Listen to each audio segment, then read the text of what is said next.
Босатсаңыздар әйел кісілер.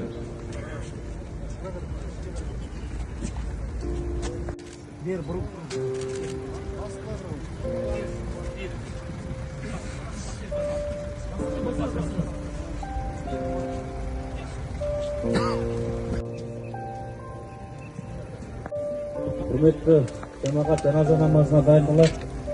Әйел кісілер, қыз балалар, артқа қарай жаназа намазының орнын алып.